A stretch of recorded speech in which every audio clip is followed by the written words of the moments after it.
Bienvenue à tous, nous sommes ravis de vous retrouver sur RTI 1 pour ce nouveau point de l'information. Je vous propose de démarrer par un communiqué de la présidence de la République. Le président de la République, M. Alassane Ouattara, a procédé ce lundi 8 mars 2021 à la signature de 2 décrets portant intérim de M. Ahmed Bakayoko, Premier ministre, chef du gouvernement, ministre de la Défense, absent pour des raisons médicales. Ainsi, M. Patrick Achi, ministre d'État, exerce à titre intérimaire la fonction de Premier ministre, chef du gouvernement. M. Téné Birahima Ouattara, ministre des Affaires présidentielles, exerce à titre intérimaire les fonctions de ministre de la Défense. Nous sommes le 8 mars et c'est la journée internationale des droits de la femme. Dans de nombreuses entreprises, le personnel féminin est mis en avant pour ce jour. À la radiodiffusion télévision ivoirienne, le directeur général Fosséni Dambélé a rendu hommage à toutes les femmes qui œuvrent chaque jour au bon fonctionnement de la Maison Bleue. Elles ont reçu des mots de reconnaissance, d'encouragement et une rose symbolique des mains du directeur général. En entreprise comme dans le cercle familial, les femmes sont sur tous les fronts. Dame Oshi Apo en est l'exemple parfait. Aujourd'hui, âgée de plus de 100 ans, elle dit devoir sa longévité à sa bonne humeur, à son amour du prochain et surtout au fait de rester toujours en activité. Le Sénat ivoirien, lui aussi, met en avant, en cette date particulière, le leadership féminin. Une conférence a été prononcée par Mariam Dao Gabala devant ses pairs. Elle a aussi la qualité de présidente du comité de normalisation de la Fédération ivoirienne de football. Mariam Dao Gabala, sénatrice, militante des droits des femmes, membre de la société civile, présidente de la coalition des femmes leaders de Côte d'Ivoire et actuelle présidente du comité de normalisation de la Fédération ivoirienne de football FIF. Le CV impose respect. C'est cette dame qui a été choisie par l'ensemble du personnel féminin du Sénat pour marquer le 8 mars dédié aux femmes du monde entier. Leadership féminin pour un futur égalitaire dans le monde de la Covid-19. Une conférence au cœur de la célébration.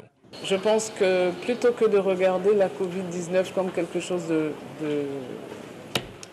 mauvais ou de difficile, il faut le regarder comme une opportunité de changement.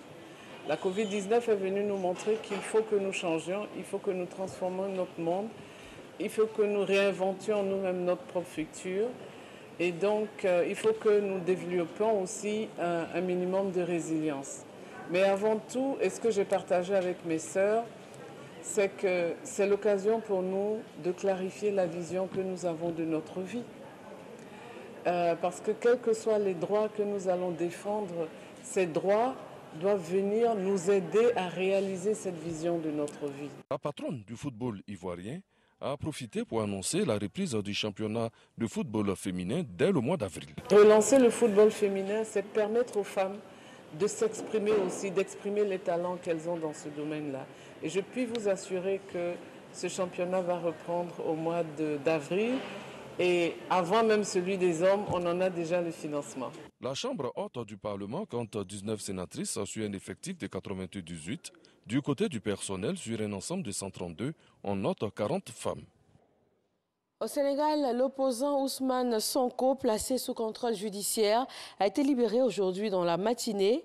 Il a cependant l'obligation de respecter certaines obligations, comme remettre son passeport aux autorités, se présenter chaque dernier vendredi du mois devant le juge, ou encore mettre à disposition des enquêteurs au cas où le juge saisirait la police ou la gendarmerie dans le cadre de l'enquête qui le vise.